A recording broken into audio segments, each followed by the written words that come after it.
Champ Car World Series in 2006 was full throttle excitement from the first lap to the finish. A season punctuated by motion and emotion, crashes and clashes. When the final checkered flag fell, we had a three-time champion to celebrate. Today, sporting an impressive new look and intense attitude, the Champ Car season kicks off 2007 in the streets of Las Vegas.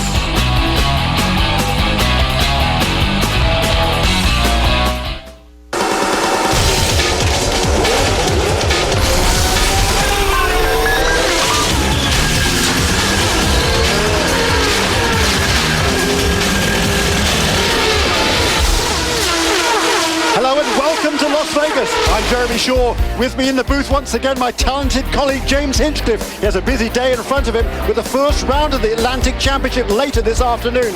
We're joined also by veteran Champ Car racer Oriol Servia. Sadly, he doesn't have a full-time ride just now, but he isn't planning on keeping it that way for long.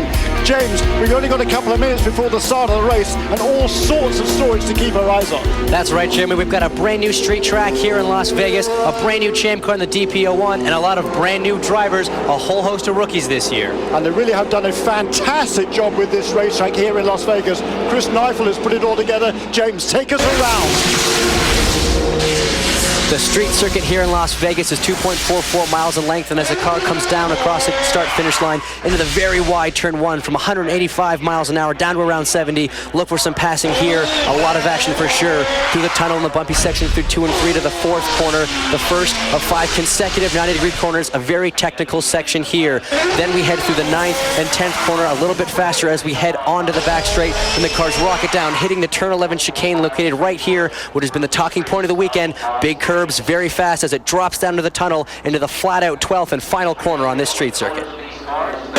It's a great racetrack that has been put together here, and just a tremendous amount of excitement and enthusiasm as well. Perfect way to start off the new season. Let's have a look at the starting grid for the Champ Car Vegas Grand Prix, and just a stunning effort from last year's Rookie of the Year, Will Power, to start the season for Team Australia on the pole position. Alongside him, fastest on Friday, an ex-champion Paul Tracy lives right here in Vegas. Row 2, look at that, Robert Dornbusch for the Minardi Team USA. He is also a Red Bull Formula 1 tester and an excellent start on row 2 alongside Tagliani. 06 Atlantic champ Simone Pagenaud starting inside of row 3 alongside Bruno. As we go down to the 6th row now.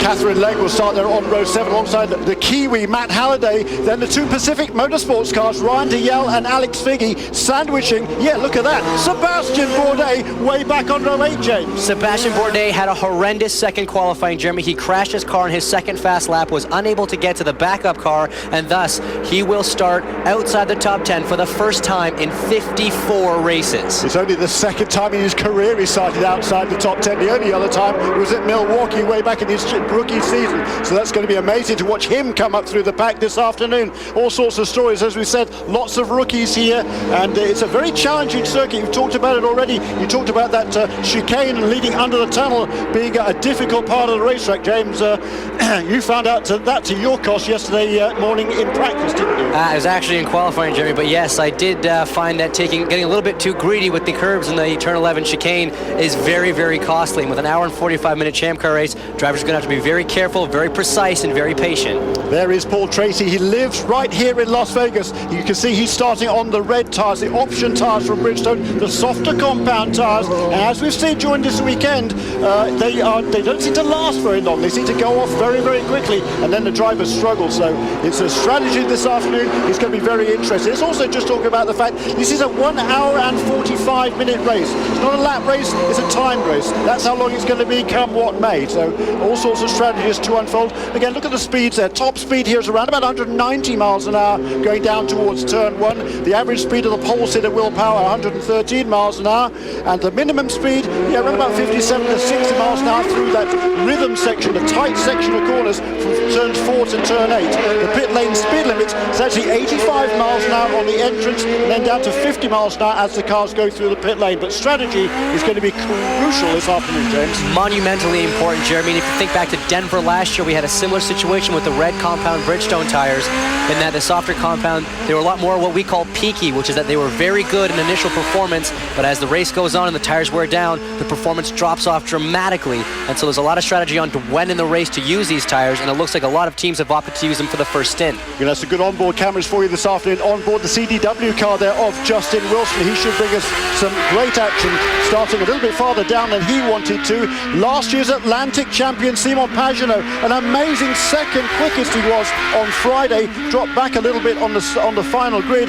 He will though start on the third row of the grid, and he's going to bring us some very exciting pictures, I'm sure. Here's this quick chicane. You can see it's in shadow there. They go, the cars go right, left and right again, and then underneath this tunnel here, and we're coming up towards the start. The cars are coming up. They're going to start lining 2 by 2 as we get on it. Will Power leads. Tracy sideways. Yeah, it's going to be very, very interesting. There is Will Power on the inside, and Tracy's got a little bit of a jump ahead of him there. The guy's struggling behind to catch up, and yeah, that was a very untidy start. Waved off there by the official starter, J.D. Wilbur. We'll have to do one more pacer. That was very, very untidy. Yeah, that was a good call by the starter to not throw the green flag there. The second half of the grid wasn't even through the tunnel in the last corner, which is the problem is with this very tight turn 11 chicane, the cars cannot go through side by side. They've got the pace setter, Will Power's got to slow the cars down a little bit earlier and let everybody catch up, so they've got a complete 2 rows before we go green. Yeah, I think PT there was a little bit over anxious there. He jumped ahead a little bit. Will Power did exactly what he should do as the pole sitter. It's he that keys the pace leading up to the green flag. And it's up to the starter then to decide whether it is a clean start or not. He decided then, and as you say quite rightly, I believe that it was not, the cars were not lined up properly, nor in fact were they close enough. The starter was not upset by the fact that a lot of cars weren't even in the tunnel yet, and that's about, well, almost a quarter of a mile from the start-finish line. So we'll try and do that one more time. There was talk over the off-season, you might remember, of standing starts being introduced this year.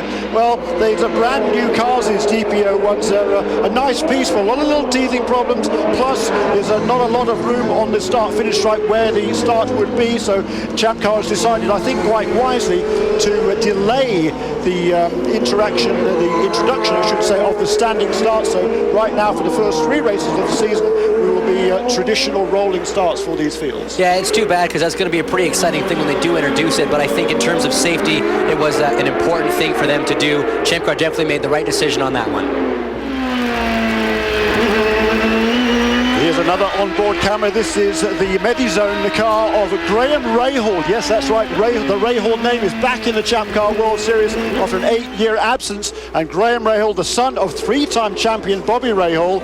And Graham, he was a star, of course, a standout in Atlantic competition last year. Won most races, scored most poles, but didn't win the championship. That went to Simon Pagenaud. But now we're going to get another attempt to get this race underway. There is Will Power pacing the field. Paul Tracy alongside him, right behind him, Robert Dornbusch, his first rolling start for a while. There is the green flag. The race is underway, and a great start by the local hero, Paul Tracy. But what's behind? Somebody clipped the wall there. It looks like it might be Graham Rahal as Paul Tracy leads into the first corner, 3 cars wide. Bruno Junqueira to the inside there for Dale Coyne Racing. A brilliant start for Bruno. Up to 3rd place, Bruno is. As we try and look back, it is in fact Graham Rahal. He did make contact with the wall. As you can see there, the right front is damaged.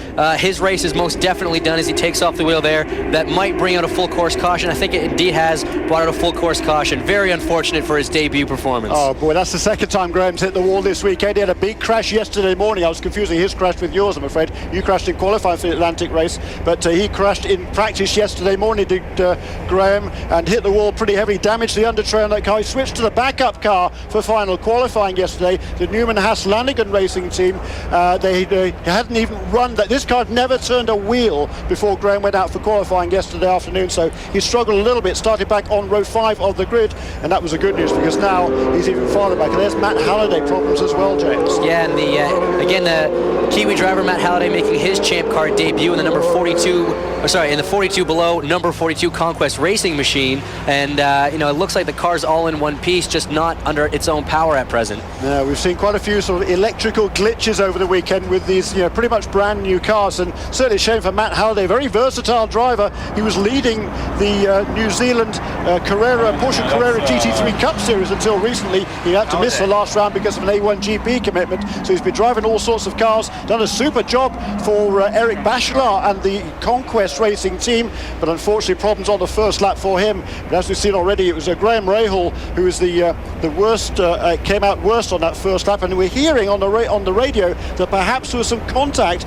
between Graham Rahal and perhaps Dan Clark. Clark started 12th on the grid and Rahal 10th on the grid, and we're hearing there might have been a little contact as they took the green flag, but it's obviously that Rahal that came off worse, and there is Graham out of the car. What a disappointing day for that young man. He's a very talented driver, as you well know, James. I can attest to that. I've been on the track with him many times, raced several years against Graham, of course, obviously, also last year in the Champ Car Atlantic Championship, where he did a very good job to get 5 wins. Very talented driver. It's great to see him up in Champ Car, but you know, he's actually still in high school. He's on his spring break right now, where most kids will be down on the beach, you know, getting some sun and maybe enjoying a cocktail. Young Graham was here making his debut performance. Yeah, he said coming into this weekend, he said, I can't rent a car because he's not old enough. Yeah, I can't gamble, same reason. But I hope spring break in Las Vegas is one to remember. That's what he said coming into this weekend. Unfortunately, he won't be remembering it for the right reasons, because Graham Rahal's race is over pretty much before it began. Yeah, he won't be forgetting it, but like you say, it's not exactly what he wanted from his first race. He has struggled a little bit. He's been really quick in preseason testing, but he hasn't quite got to grips with this car on a street circuit. Understandable. It's a very big step up from the Atlantic car, and I think you give him a little bit more time, and certainly when we hit our first road course in Portland, this kid's going to definitely be one to watch. That's exactly right. Let's not forget, of course, that his teammate is none other than Sebastien Bourdais last year, because became the first driver in almost over 60 years to win 3 Champ Car titles in a row. This year, of course, going for 4 in a row, and for the first time in the last 22 races of Champ Car competition, Bourdais was not the championship leader coming into this afternoon's race. What do you mean, Jeremy? Well, what I mean by that is the fact that on Friday, fastest in qualifying and therefore earning a championship point and setting the marker for the first day of the season, that was Paul Tracy. Yesterday in qualifying, of course, it was Will Power who claimed the overall pole position, also had a championship point to his name. I think I should also add at this stage in the game that this afternoon and for this season, there will not be a championship point awarded for merely leading a lap in competition. There will, however, be a point for setting fastest lap. There's again a replay of Graham Rahal hitting the wall there just right away after the green flag. Here's on board with Graham. Let's try and take a look. He just, look at that. I think on his inside you saw that there's another car going by, and that might have been side-by-side contact with Dan Clark that pushed him into the wall. Pit lane, Marty Snyder.